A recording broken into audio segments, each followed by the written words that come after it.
Game 1 draft here. Samsung on the blue side, KT taking over on the red side. Now Ezreal, the first champion removed. And intriguing that the previous series is probably the first one we've had since Runeglaive Ezreal became a real consideration, where not picked or banned anywhere in the whole series. Wow.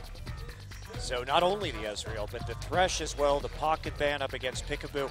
We've seen, when the first game against Jadair, he level 1 ganked onto Kuzan in the mid lane. Won the game. Won the game. Right off of that level 1 gank, basically, because KT, when you give them that little lead in the early game, Peekaboo and Score have developed into this fearsome synergy where they just get into your jungle. And there's the Kog'Maw. I think this is a very smart ban. SKT used the Kog'Maw bans to come back from an 0-1 deficit against KT Rolster. This is our world. We've been in a Kog'Maw first pick world. Now it's a Braum first pick world, given his flexibility both on the offense and the defense. A lot of interesting pocket bans being banned through. I feel like Twisted Fate and Kog'Maw will loom as more regular bans as we come into the playoff stages. Still no information on which way these comps want to go. Is there strong engage options? For example, Annie, perma-ban last series, available here if anyone wants to take it. They certainly have that option. Score, I feel, we were talking about this a little bit before the broadcast. His Rek'Sai and his Echo, I think, stronger champions for him than the Gragas. We could see which direction Eve wants to go here if he's going to try and get that Nidalee in the end.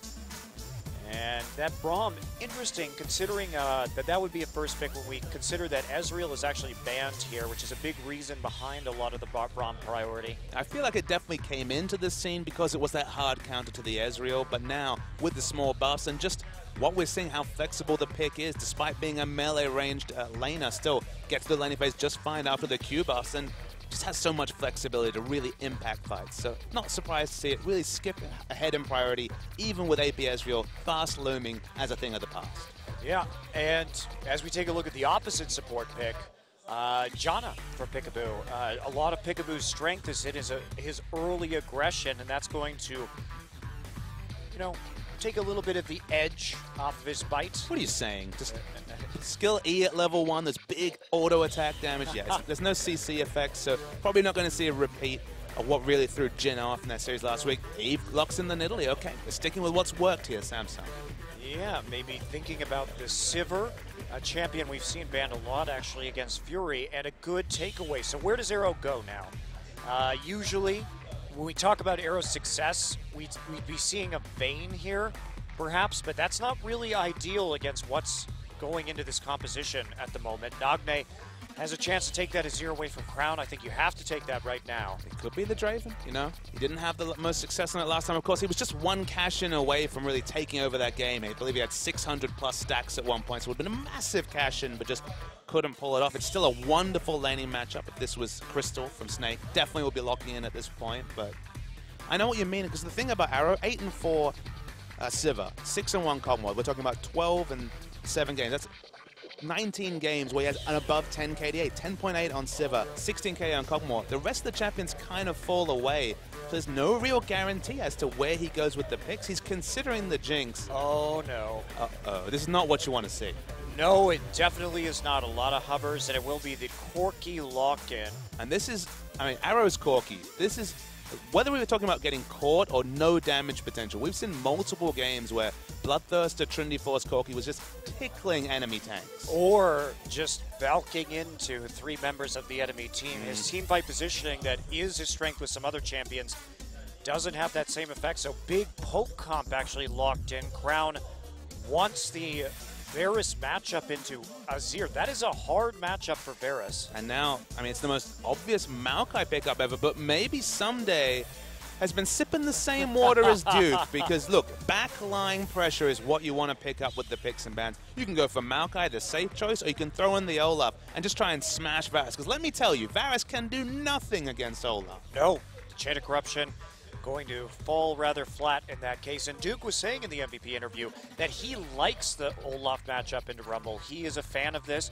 And with that damage over time, maybe you can see that working out. If you get an early Hex Drinker, as Olaf gets lower and lower and lower, you can actually make some sort of play right there as your kind of attack speed ramps up. But Maokai, the safer choice and more reliable choice, to be sure. And look, it's targeted engage onto the very squishy Varus in the back line. So look, I'm not going to take the risk. I kind of guessed when he didn't change to Ghost as his summoner spell that was probably going to be the Maokai. Saddest of days, I know. Look, Olaf versus Rumble, definitely something you can navigate. First 5 levels may be difficult, but the one gank really pushed him over the top. And when Olaf gets going with a lane, you know, in a long lane like top, you can run people down and kill them. But sadly, no Olaf here. No Olaf here, and kind of an awkward composition, actually, from Samsung. A lot of damage, very little frontline threat. Luna really going to have to do a lot of work on this Braum to keep KT off of them. And if the turrets ever go down, Monte Cristo, the flanks from the likes of Maokai are going to be super potent because it's not just Crown, who, of course, you're going to be going for as target #1, but even the Nidalee, knocking her down. Either of these poke members have very squishy base stats. Maybe Eve will actually go for the Rod of Ages that we saw Chaser pick up because the backline, there's a lot of threat from the likes of Someday and Score. Yep. Very dangerous indeed. And even Nagne, if he can get behind that Varus, it's game over pretty much for the Varus pick. And there's a lot of poke here, but not a lot of late game damage. That is for sure. So Samsung, they've got a group early, and you know Sivir's just not the best champion to have with a Nidalee and a Varus. Sure, you'll get a little bit more speed for kiting, but you're going to lack that reliable long-range auto attack or rocket like Corki has to continue to put down damage. Well, let's get into game one.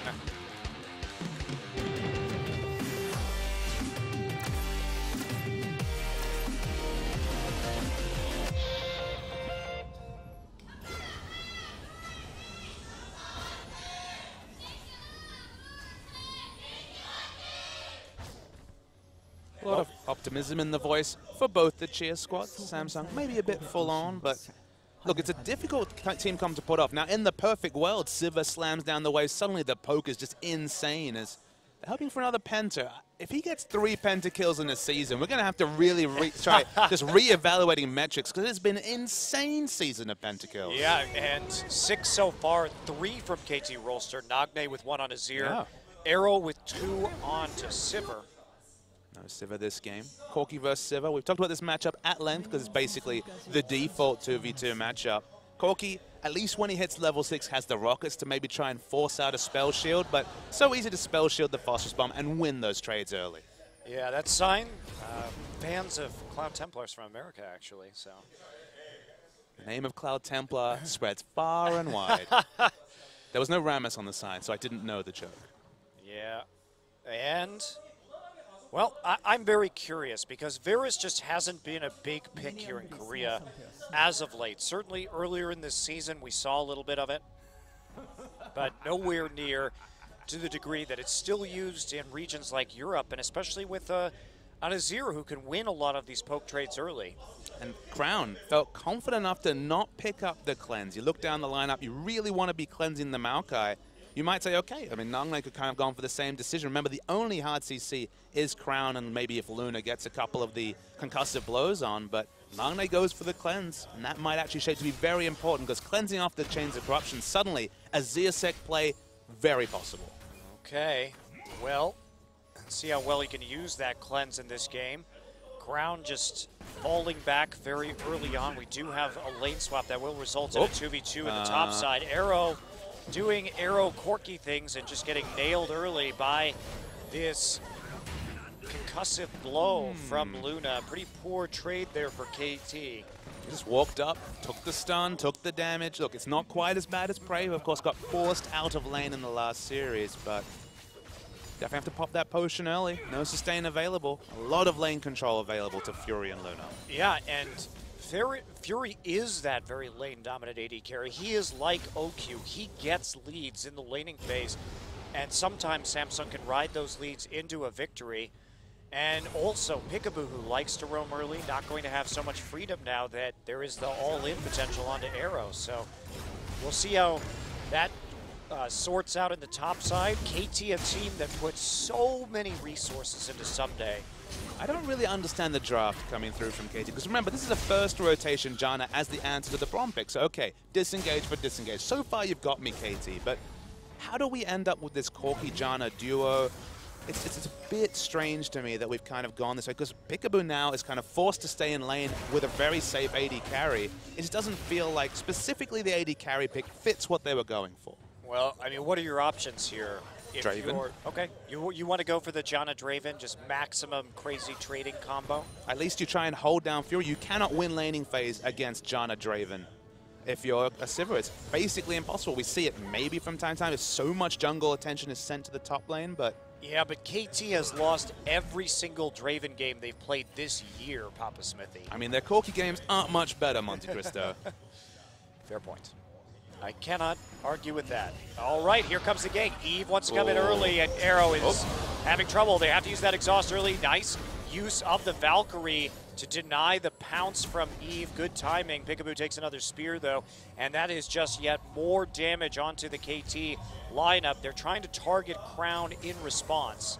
So Eve is forced out of the jungle. Sword could have taken a camp, but he's going for the aggressive gank. Chilling Smite, flash knockup. Crown has to flash in return, but there's not enough damage to kill him. No mana onto Nagne to really follow that up. So flash for flash and heal. Nice trade from KT. He used both as summoners there. So, I mean, swapping your jungler's flash for the mid lane, already a big advantage. And suddenly Nagne, this is his penta-killing champion. It is the Azir. He should have an even easier laning phase in what was always shaping to be pretty straightforward, as Azir kind of runs Varus over in lane. Yeah, and this is what I don't like about mid lane Varus, Papa Smithy, especially when we consider a champion like Jace instead, who just has more escapes, has a knockback, is a little bit more self-sustaining. Certainly, Varus is strong, but when you target him heavily pre-6 and you're, score coming down for a gank on the bottom side. Kube is very far pushed forward, but Eve is also here. Kube very low. Kube not going to live through this one as, Arcane Smash just out of reach actually, but Eve has to pull the flash too. And close. Someday choosing not to flash could have had that kill. Eve made a big misplay. So it came in level 3 to level 4. Of course, we already seen Nidalee chunked out on top, missed the spear. Now, that was a very easy spear to hit, missed the spear, but then was very smart in terms of team fighting to just present himself as a very squishy, very tasty Nidalee. Drew the attention, still had flash available, and finally got QV through. So, okay, probably should have done that with damage threat, but in the end, does keep his top laner alive. Yeah, it does, but someday also I feel misplaying that right there. Thought his Q was going to be in range when it in fact was not. So they do miss out on that kill, and that means that Samsung still has control over this top side, although Arrow not farming badly considering everything that's happened. And KT now with some nice summoner spell advantages in the side lanes. At least now you can say Someday has the flash up again. It makes it even more dangerous for Kube to try and match his farm. Score has some choices about where he can go in terms of his solo lane ganking. And Eve is going to have to play a very reactionary game around the solo lanes. Whereas, basically, now that Arrow's getting close to 6, he's going to have an easier time in the duo lane. And he has his summoners back up now. So this is actually ended up being a pretty good situation for KT Rolster.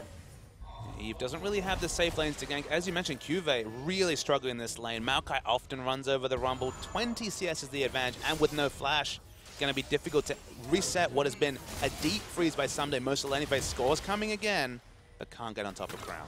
Yeah, Crown with the ult now too, so that is a bit of a harder gank to make, as you can just stop somebody in their track with the chain of corruption, and that really stuffs any dives too, because as it spreads out, if you hit it, there's really not a lot of follow-up you can do in a skirmish. With the cleanse from Nagne, I mean, whenever you think of Nidalee jungle, you're like, okay, I want CC in the lanes. Maokai Nidalee is probably the best synergy between your targeted engage and, of course, the very high damage ganks that Nidalee is able to put out. But cleanse is going to be the case in the mid lane. In the bottom, maybe you can hope for the concussive blows, but it almost got Eve killed in the top lane in the first gank. Not the best lanes to gank, so probably just going to have to be happy farm time for Eve. And if Rek'Sai and KT get lane pressure, very low base stats means you could potentially try and get in the face of Eve, as has been Score's way in recent series. Absolutely. And if Score can get into the enemy jungle, like you're saying, maybe he can at least contain the Evelynn somewhat, but he's been a bit reluctant so far. And I guess my point is that the catch-up mechanic's not there for Samsung. If the ganks come over, great, they'll get map control. But if they ever lose map control, very hard for them to actually try and get the wards or push any vision out because their lanes certainly not in helpful spots. And with the summoner spells, contesting anywhere around the map right now isn't really an option for Samsung. And when we talk about the lead too, if they fail to get it and they start losing towers, Maokai is a strong teleport champion, but not only that, but Someday is really good at Maokai teleport flanks. That is one of his strengths. It always has been. We think back to some of Someday's all-time great games, like the summer finals last year against Samsung Blue, and that was a major reason behind their victory. Here we go again. Still no flash up though, so Crown able to walk away, score.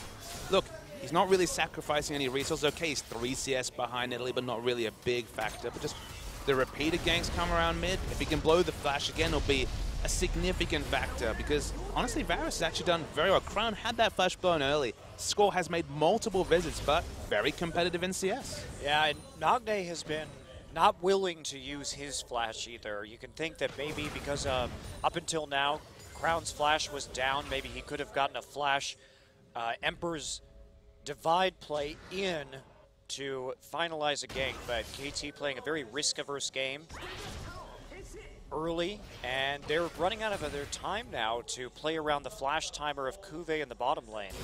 In general, the timers were created by Masterful Pathing, but it's capitalizing on that, whether that's in terms of sending multiple people to pick up a turret when you know the enemy top laner's flash is down, or contesting for a dragon when you know you have a big summoner advantage. If you just blow those summoners and then can't make anything out of it, then it's kind of a moot point, especially when Samsung, on the whole, is competitive in CS, is Chain of Corruption instantly cleansed. Okay, suddenly a window for Samsung to play around. Yeah, and they had to cleanse that too because right now all the vision around the mid lane is in favor of Samsung, so there could have been an Italy rather waiting there with a spear coming from the river, so he didn't have a choice, had to use the summoner immediately. Samsung have been very fast at getting pink wards onto the map. They have good vision zones. This is, again, the good Samsung that really started to shine through this season. KT, look, they're not in any bad position. In fact, they're ahead in gold, but for all their early game play, the last 5 minutes really been muted from what has been a previously rampaging KT. Yes, absolutely, but the advantage is still there. The CS differential has grown significantly in the bottom side of the map right now, as we see 35, the current number. So Cuvé's still struggling, and a lot of that was the fact that his summoner spell was blown early. Maybe there wasn't a follow-up gank, but oh, nice actual job on the tornado there from Peekaboo. Just like the Alistar matchup, if you're really on point, you can do great things in the disengage from Janna. But it has kept Peekaboo in lane, and not necessarily with a hyper-scaling AD carry. Corki, Janna just sitting next to each other. I mean, it's wonderful to have Peel as an AD carry, but of course you have the longest range gap closer, or escape, for Corki and the Valkyrie, the 800 range escape. So doesn't really sound like it really commands a Janna when it comes to Peel. Maybe the Azir will be the one that needs that in the late game, but keeping Peekaboo stuck in a lane, just picking up experience, you know, getting ancient coin stacks, that's a mini win for Samsung. Yeah. Well, we'll see how fast he can get the talisman off of it, because that ability to disengage could prove highly crucial depending on the timing of the team fights. Score just scrapping a little bit with Luna and Eve in the enemy jungle. Got a host of wards down into bottom, so they have some pretty good dragon control right now. And this is where KT can really start to threaten that dragon, because Nagne is pushing forward. He is winning the pressure battle in the mid lane. And here we go, scored there. Luna has to play cautiously. They do get the pink ward, but it comes at a small price. A very small price. Finally, Fury and Arrow caught. Arrow going very aggressive. This is the Valkyrie we talked about. Wow, he actually just goes ahead and takes that fight. He has the Sheen already, so confident that he would be able to win the burst battle, especially since the last buy from Fury was, in fact, an Avarice Blade. So now that he's 6, forces the ult out of Fury. That is nice not to have in that bottom lane. Does limit the potential of an all-in. Peekaboo taking some chunks right there, some kind of awkward tornado usage. It's honestly quite rare for AD carries to understand, hey, the enemy's just spent 800 gold on delayed power. He has the Sheen Phage, which is definitely by far the go time when it comes to Trinity Force carries in terms of their lane presence, and actually going in aggressive and winning a trade. Judging power as an AD carry is deceptively massive, and it's just good to see. Yeah, turned out to be very nicely played from Arrow. That is an encouraging sign on this Corki, Papa Smithy. It's just good to see him developing. Hopefully we'll see the late game damage, because I remember a couple of games where just really was tickling the enemy on the Corki. So look, had some time away from the pick, been exclusively playing the Cog more recently, and maybe best foot forward this time out. It couldn't get much worse. Yeah. Arrow is such an interesting player to me because it's not that he's even bad on caster carries. He's good on Cog money, and he's great on Ezreal. It's just for some reason his Corki has never been up to competitive par, in spite of the similarities between it and many other Trinity Force carries.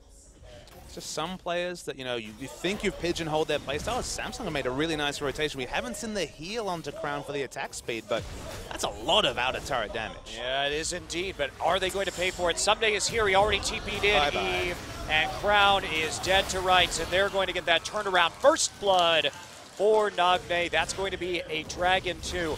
Now, Samsung likes to do this. They like to put Eve in lane and have him auto-attack turrets. But sometimes you are going to pay for that. Very proactive teleport from Someday. He waited very patiently for his laners before showing himself. Very nicely done. And they're going to get a Dragon and about half of the turret HP down after the Trailblazer clears out the wave. It's looking to see the turret health in top lane. It's fallen low, but no, it's not going to be taken down as far as we can see. So not even able to answer with immediate gold. That is very nice chip damage onto both mid and top. So maybe if they make some smart rotation in the next 6 minutes, they can open up a bit of a goldie. They're only 400 gold behind. Of course, a lot of standing gold on those outer turrets. But immediate power and that dragon stack over to Najee. Oh, to KT, sorry. Yeah. I'm so impressed by Someday's teleporting skill, too. If we just look at how long he held that, he was just standing in the fog of war, waiting for everyone else to catch up, waiting for Nagne to get back to lane. So not trying to pull the trigger early and make sure that they can put him in a situation where they could possibly escape, and instead punishing the overcommitment to that mid lane tower.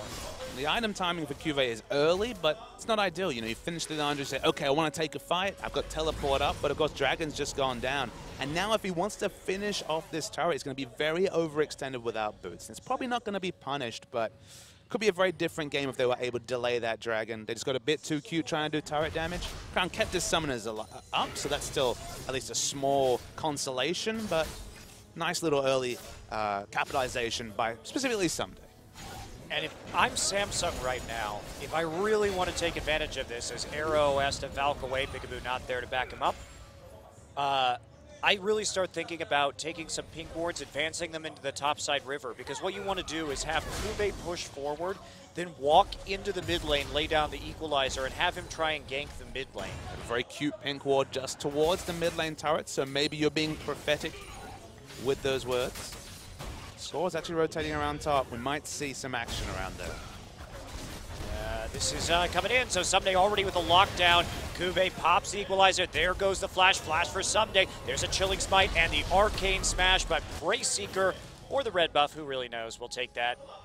And Score grabs a kill, but Samsung starts to stack on the bottom side. Eve right there. They want to take down this turret, but the Eye of the Storm on the tower. They're still going to get it. Eve knows how to siege, and they're going to get two towers at the same time, actually. And you know the third one will come very soon as top is perilously low. There is an answering turret by KT, but this is the global goal we're talking about. So despite being 2 kills in the hole, they are picking up gold around the map. Yeah, they certainly are, so they're on track as long as they can keep their siege up. Taking down that mid turret, so crucial to the effectiveness of their composition. And Fury finds himself walking up into top lane right now. His sights set on the last remaining tier 1. Doesn't have a Dragon timer to work about just yet. You can see more than 2 minutes. We remember the first being taken down and no on-screen indicator. So just able to go freely push. It's going to be a gold advantage for Samsung should they secure that particular objective. And of course, with the Avarice Blade that we spoke about earlier, it might not give an immediate power, but powering down the CS so far. Eve going for the Rod of Ages, which is the build that we've seen take over from the tier now that the Rod stacks provide more AP and mana. than they did previously, so naturally a very good item for Nidalee in the jungle. Although health was at the cost of those offensive stats, you still get more health than the standard Nidalee build that really only had the Seraph's Embrace shield to cause any sort of immediate tankiness. I mean, I don't really see the point of a lot of extra health on jungle Nidalee, because is a couple hundred HP really going to save you in 90% of situations if you're in Cougar form and you're taking that damage? I think that if you are taking enough damage to die as a jungle Nidalee, you've already mispositioned. I can understand that, but Nidalee does so much damage in that Cougar form. You want to get into it. The answering damage is always going to be registered. If you can itemize it naturally, okay, you now have this kind of stacking time to work about. Remember, it's probably going to be 21, 22-minute Rod of Ages, but when it pays off, just the stack of stats it's going to give you, it's going to feel good. Well, Samsung now aggressively posturing around top lane. They want to push down this last remaining tower, which is hanging by a thread right now. KT not going to let him do a teleport play coming in. Someday already on the outside. There's the Sivir pop. Glacial Fisher going to delay KT Rolster, but is it enough? Fury very low, and here comes Someday. He's just matching. There's Someday. First kill for him, and now more Arcane Smash. They get the slow. Goodbye, Luna. And there's another kill for Score. I mean, the TP play has been the game changer for KT this game. They rode out an entire TP timer from Kuve. Kuve just not responding. Goes to the split push instead, and KT finding the kills on the map. Kind of the peculiar thing to me, Monte Cristo, is that, as you mentioned, Kuve had the teleport available. Also, Crown had pressure in mid, so he would have been first to react. There was a potential for collapse, but it probably would have been 4v4 action, whatever happened. Someone was going to die. It was always going to be Fury. But surprising to see, not even a posturing. Didn't seem to be a very clear call to Kuve to just not rotate. Yeah. I don't know about this. I think you have to fight with that Rumble right now, because the more kills you give to this Maokai, especially with the kind of composition that Samsung is running, they are not going to be able to kill him before he gets onto the backline and starts CCing everybody on your team. You don't have enough crowd control yourself to stop him from getting back there. You're just worried about the Aegis that probably is going to be the next item completed by Score. Could go into a Randuin's, but expecting the Aegis given just the stack of magic damage on Samsung's side. This is the second dragon we talked about. First one was claimed by KT. Poke is very nice for Samsung, but without the teleport, maybe they've navigated the backline threat of the Maokai. Well, Samsung wants to poke right now. They want to get down the tier 1 in the top side, but KT just starting to all in the turret right, or the dragon right away. This is the proper decision. They're not, still afraid of that poke, and they're going to let the dragon reset. That is not a great way to play this if you're KT. Very hard for them to kite upwards, because it will be a perfect equalizer spot. It's one of the reasons why Rumble is often on the team that monopolizes those early dragons. The poke is really good, but Nagna's setting these lane matchups up. There's always a cost and a benefit as Arrow takes some nice poker damage as well. So now Samsung, they've delayed this for a while, and we do see Kuve. He has TP'd into the dragon a bit prematurely. He could have kept pushing in the top side. And KT changes their tactics. They say, well, we've got Nazir. He's just going to dump some Sand Soldiers into this turret. We're going to take it and dance around this objective. Fury trying to answer with a tier 2 in the mid lane. And a tier 2 in the mid lane would be a big, big swap. It would definitely swing towards Samsung. They're getting it very, very low. They have good damage, but they're really worried about the fight, and they should be. They should be. They're going to try and recall right now, take out some Rek'Sai tunnels while they do so. Just some arrows firing backwards. Someday taking a big chunk of damage over time, so Samsung may have actually fought their way to a favorable trade in a dragon. Yeah, they have the 2 pink wards down. I didn't really think about, so their pink wards, both in terms of coverage and removal, has been very, very smart, but they're not happy to opt into a fight, even though they've been registering a lot of poke over the course of the last 3 minutes. This is a really good objective dance between both of these teams. We can see the trading that's going on as they posture around the map. KT now just wants to say, okay, if you go for that dragon, we're going to take your mid-tier 1. It's good terrain for KT to fight on. There's no equalizer choke that they have to opt into, so definitely the better half of the map. They don't have Baron Vision, but looks like they're going to be happy to just force a trade in the end. They could have kind of walked towards Baron and really baited out a Samsung face check, but in the end, just end up equaling up the outer turrets. Samsung very fast to get those chipped down, and KT quick to answer them. I'm actually very impressed that we take a look at Samsung last season as a team that was so woeful, and now this time they're actually able to win this kind of rotational trading game against KT Rolster. They played it really, really well. And look, the first 30 minutes of the game, they make excellent rotation decisions, but how many times have we seen them pick top lane Rek'Sai but opt into fights, or just understand that they don't necessarily have the team fight, and then it feels like the decision-making in the late game, whoever's making the late game calls, that's the only spot where Samsung's really fallen down strategically. Well, those late game calls are usually just one where you need a very veteran player to actually execute well, and certainly Peekaboo and Score, those big shot callers on KT, have been around the scene for a lot longer than most of the Samsung players, especially since Wraith is not playing right now. Of course, Wraith, formerly Casper of SK Telecom, so been around the scene a very long time. We speculated the reason that Wraith was playing more was that potential for veteran shot calling, but Samsung, honestly, regardless of their support, has kind of been around the same spot the whole season. They're never Spenu level in terms of really struggling at the bottom, but they just can't really take more than a single game off the top team. Well, it's true. Samsung really only ever gets one good game in a best of 5, and otherwise they get sort of, or a best of 3 rather, otherwise they get sort of run over in the other matchups. And we talked about this early in the season where they would come in with an excellent team comp in one game, really execute on it well, then a couple of picks would get banned out. They'd sort of pick the same thing again, but slightly worse and lose, and then they get destroyed in game number 3. But let's be fair to Samsung. We haven't seen that so much recently. Maybe that's a lack of innovation, or maybe that's them improving their draft phase. I guess it's a little bit hard to say. KT were guilty of that to some degree last week when, you know, they got the successful game off with the Cogmore, moved to Twitch with kind of the same sort of thought behind the comp, and the Twitch pick just really didn't work for them. It really, really did not. We've seen a lot of attempts at Twitch, whether it's OQ or Arrow, and none have yet really served to impress. There's the potential, you know, everyone thinks of the best case scenario with Twitch, but the downside, it just what really holds him down. Especially if the enemy can bait out your ult, you're just a short range AD carry that's so easy to get on top of and completely deleted. So another attempt here at the top tier 1 from Samsung. It looks like there's not going to be an anticipated response this time from KT. They were nice and set up last time around, but nobody there to answer. Someday just going on a split pushing mission. Kuve's done a nice job of actually closing that CS gap in this game. Has that Void Staff right now, so he can be a little bit more comfortable against Someday's Magic Resist. My big worry for Samsung, when they're fighting in narrow crevices, they look pretty good. Of course, you can try and guarantee the poke with the lights, the line poke from Nidalee and Crown. You know, the Rumble Equalizer can impact a fight, but the other CC is not really there. You know, they have the Equalizer and what feels like an Equalizer with Luna, so of course those 2 line abilities that have good synergy, but they can't really force very much unless the enemy is coming to them, unless they start to control the dragon. Okay, they've picked up the answering dragon, but it feels like if the game is played in the middle, if the game is played in the open, KT has so many repositioning options, and of course the damage reduction from Someday, that Samsung will really struggle to make things happen. Or to hit multiple people with their poke from the Varus or the Boomerang Blade. So KT looking for the ARAM. That will be the ideal for them, but so far just been kind of this war of attrition. Look at Peekaboo 2.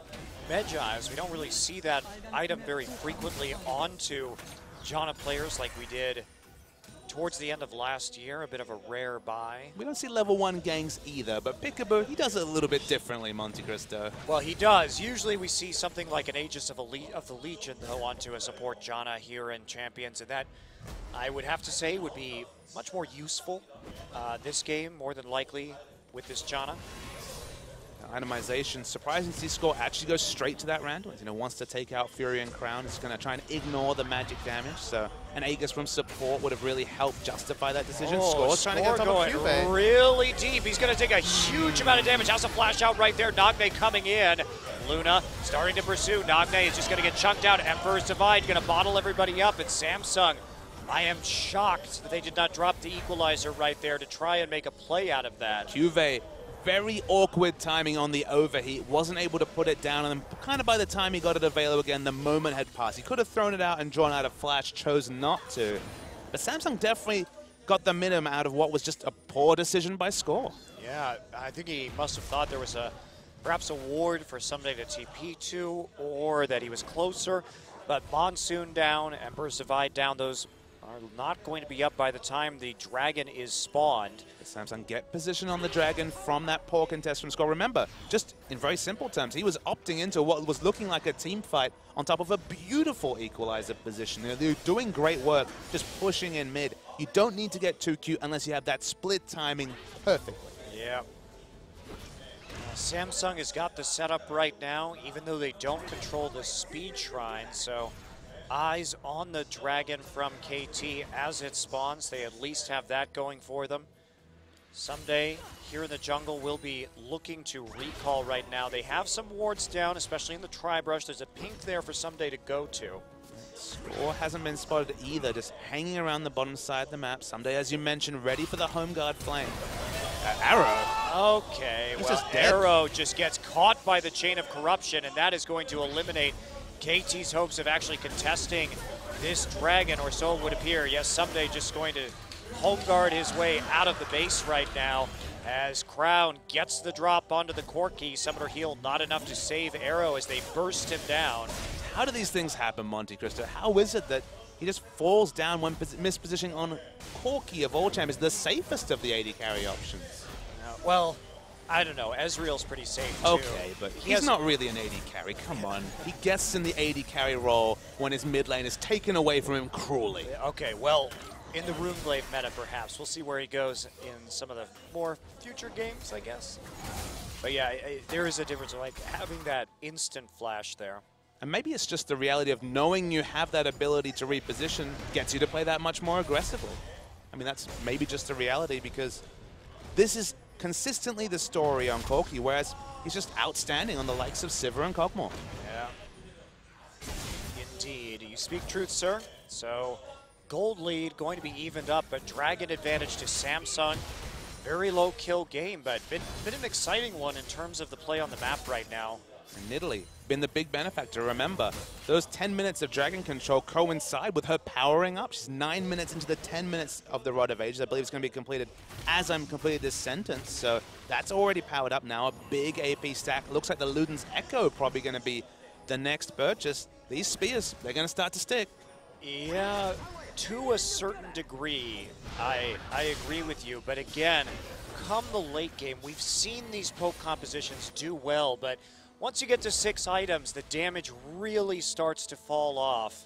And because these members are so squishy, one small mistake and suddenly deletion is the reality for both Crown and Eve, Rod of Ages or no. Yeah.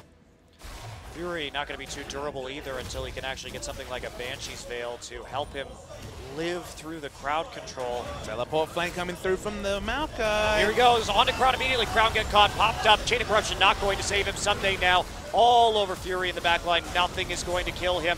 Fury going to take a big arcane smash. Huge play there. Fury falls, and the equalizer just not going to be enough. Nagne comes in, bounces the Rumble forward for a double kill, and there you go. That's the problem. You get to that squishy backline, and suddenly Baron is a huge opportunity for KT. Crown gets deleted, doesn't take the cleanse, is the first one caught, and he will instantly die.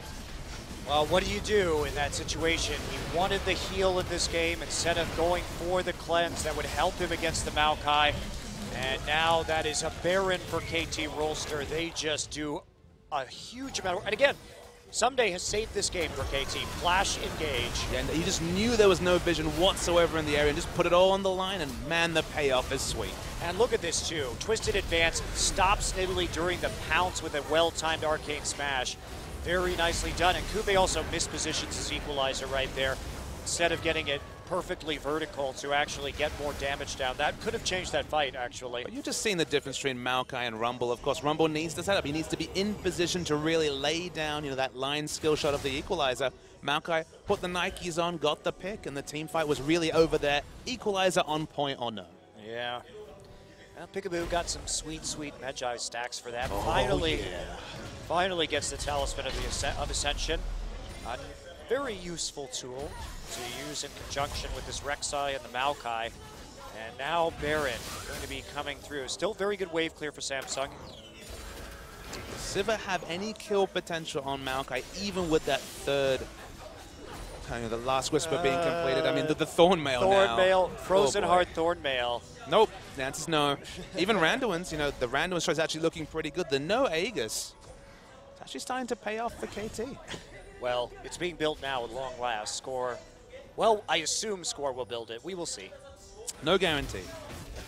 Well, the Luden's Echo is nearing completion, so there is a certain amount of AP threat, especially when we consider the Rumble too. I think it's definitely necessary. You know, once you see Nidalee Rumble, Aegis should be itemized somewhere in the first 25 minutes, but they went the Randuins, they delete Crown, and honestly, it's looking pretty damn good for KT. Well, they're not really able to do much with this Baron buff. Someday's still going to be taking a large amount of poke damage here, and they're just trying to contain the minions, but no turrets going down for KT. I mean, how are they going to force something? They don't have the home guard available. They don't even have flash from Someday, barring a super risky Azir Sec play. Okay, as the Zhonya, so a little bit less risky, but Nagne or bust for the next 5 minutes, you have to think, when it comes to really pushing into an inner or inhibitor turret. Maybe they just go for the Dragon and take their second one of the game. Not going to be particularly useful, but at least you can get a little bit of something. I mean, Someday needs more farm. Answering the second Dragon at least really removes the realistic hope of a 5-Dragon win condition from Samsung. So, you know, ruining someone else's dreams, maybe that has to do rather than trying to big yourself up. That's always my philosophy about the smithing. Just keep them down. Just keep them down. The Schadenfreude is much more entertaining than my own personal success. So you're the man in this story, keeping us legitimate fans down. Try and kill the hype in the broadcast. Expert. We're just waiting for that hype moment. I mean, Nagne was a very nice Azir Sec play onto Cuvée, but it was kind of the cherry on top of what was a really nice team fight for KT. But that's an important factor to consider is the Baron buff. I mean, barring the initial gold, kind of not really a big impact. No, it certainly hasn't been. They haven't even really been able to take control over the side waves. Scores in a nice spot. Scores in a very nice spot. Here we go. Oh, beautiful flank. Luna now forced to pop it early, but there's a nice equalizer coming through. Forces Score flashback. Someday actually dies right there. He can't get into the back line. Nagne's going to be the hero, forcing everybody back out. And there's a kill for Nagne. Arrow getting low. A double for Nagne. There's the Zhonyas. Dies immediately after the Zhonyas. They're still going to be able to kite. Eve needs to land a spear here, getting some heals down. So 2 for 3, but Samsung ends up within a pretty strong position. Score has the Void Rush if he can get back into this. So they're going to try and burn this Dragon down. They do have the percentage health damage from Cuvée. He's choosing to zone, though, and as you mentioned, that's Arrow free reign. Up, there we go. They can't do this any longer. Score full HP. Arrow healed off of the minion wave in the bottom side. Gonna try and cook him. Nope, there's a Valk, and they actually get Janna, but Magi stacks. And yeah, I guess Magi stacks. Look, it's a 1-for-1 trade in the end, so it's something, but Someday's up. Someday's waiting. And nope, no attempt at a steal from Eve. Aren't even able to drag out the teleport, although Cuvée would have then had a teleport advantage. Both top lanes have teleport out. We're going to see the replay. Score's positioning is wonderful, but opting into the prime equalizer spot really did hold back KT. Yeah, it was really nice kiting from Samsung, too. That could have been a lot worse than it ended up being. Nagne just flashes here, tries to contain Crown and Fury. Does a beautiful job. That is a gorgeous Emperor's Divine to take out 2 carries. Even the Zhonyas was super on point. He kind of understood his situation, but was going to at least trade his life for one of the enemy carries. As someday, it's back to farming duty. It was actually one of the better, I think, Azir ults that I've seen in conjunction with Terrain in a really long time. Very nicely done to save that situation after they couldn't fully engage onto the back line. TP's back up, though, for Someday, so he will have a better shot at that. And the longer this game drags on, I think Samsung's hopes really diminish unless they can pull off another good pick. Unless Nidalee's really on top of things, either instantly deleting someone or just hitting spear after spear onto one of these low magic resist members. At this point, both Rek'Sai and Maokai are going to be largely shaking off Eve's poke, even though a lot of CS, 55 CS up on her opponent, and, you know, a very nice stack of ability power. Yeah, that is definitely true. The locket is now done, finally at long last for Score. That is a much-needed MR. And Someday also leveling his up. He actually changed his cowl into a Spirit Visage. So they are starting to take the AP threat more seriously. Still no Zhonya's on Kube either. It's the free push for Arrow onto this bottom turret. Wow. No way for Samsung to force it. They were staying as a group, and Corky said, okay, packed his bags and went to the bottom lane. Yeah, and you can see what Samsung was trying to do there. They wanted to get vision control over Baron before it spawned, but it just ended up that they didn't have any defenders in mid or bottom. KT could have punished that harder, actually. They had the Azir turret in the mid lane. They could have probably gotten both tier 2s, but they didn't want to risk it. They didn't have vision in the enemy top side, so did carry an element of risk. Gold leads 6.7k gold, which for 38 minutes, not massive for Samsung. The big issue is that a lot of that gold's on Sunday, who's level 18, so the highest level in the game, and honestly, unkillable for the likes of Crown and Fury. Yeah, that's pretty disastrous. So QSS now finished for Arrow 2. Should he get caught out by a rogue Chain of Corruption again? Crown has to be a positioning guard. He has a full inventory. He hasn't been able to itemize in a QSS. No flash even at the moment. We discussed the Summoner spell Cleanse Lack to death at this point. If the fight comes through, he's going to die, and so will Samsung's hopes. Yeah. No good wards, though, for KT really to use teleport on. Someday just going to camp in the base right now, waiting for it. They want to turn. They're going to turn right now, actually.